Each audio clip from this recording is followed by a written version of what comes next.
Right. But when you talk about this blank slate concept or the postmodernist idea that the self is just a blank slate, it reminds me of Buddhism, and it reminds me of experiences I've had on psychedelics like LSD, this kind of merging into a nothingness, or the Hindu idea of the watcher, the Atman, the kind of deeper level of the self that a lot of people, as a term of convenience, call the soul, a thing that is not. You're familiar with the Bhagavad Gita, I'm sure. Are you? I'm reasonably familiar with it. That's yes. the right, and me too, reasonably familiar, and it's a beautiful book. But when they talk about identity in the Bhagavad Gita, the soul, they say it cannot come into being. It never came into being. It's unborn. It can't be touched by, wet by water, withered by the wind, burnt by fire, primordial essence. And it doesn't apply a gender to this thing.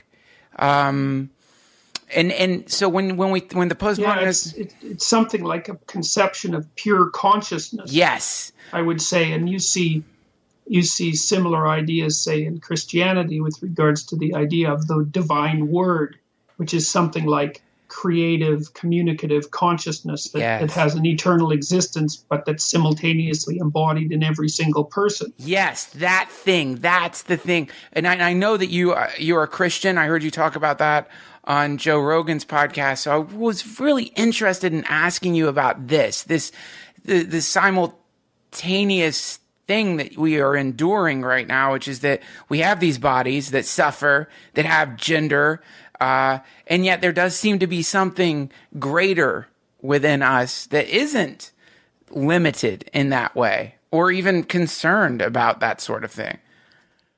Yeah, well, I mean, that's a pretty difficult question to put forward. I mean, there is an idea. I mean, I'm an odd sort of Christian, I suppose, for a variety of reasons, but there is an idea, of the eternal soul, and I mean, it tends in Christianity to remain somewhat gendered, although there is an idea that it's the logos that is redemptive for males and females. Yes. And logos is symbolically represented as masculine. And I think that's because the masculine spirit, so to speak, is freer in some sense than the female spirit, because it's more tightly tied to the necessity of procreation and so forth. It's something like that.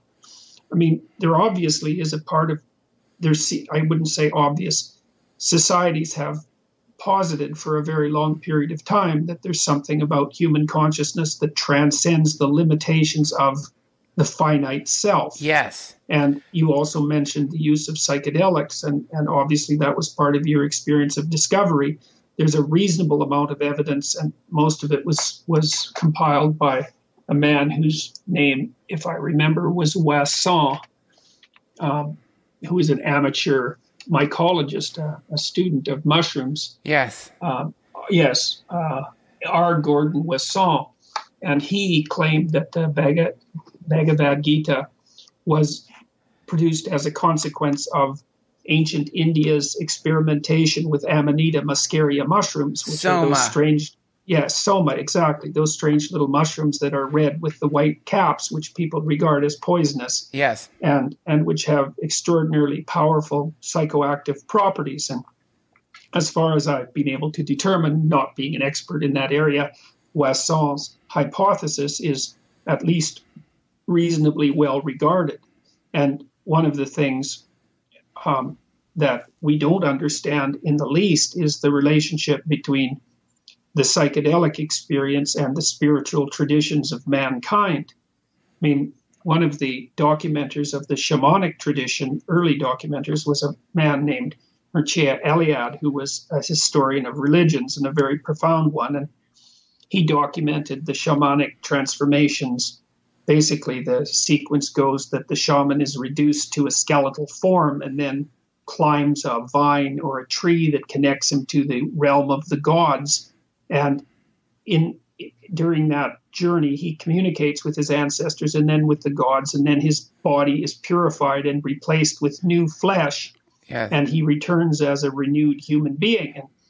Eliade believed that that was often a spontaneous occurrence, but Wasson and other observers, and I actually think they're correct, believe that those experiences were induced by drugs like Sure. Amanita muscaria mushrooms, or often by mushrooms like psilocybin. Yes. And those substances are, to call them strange is barely to scrape the surface.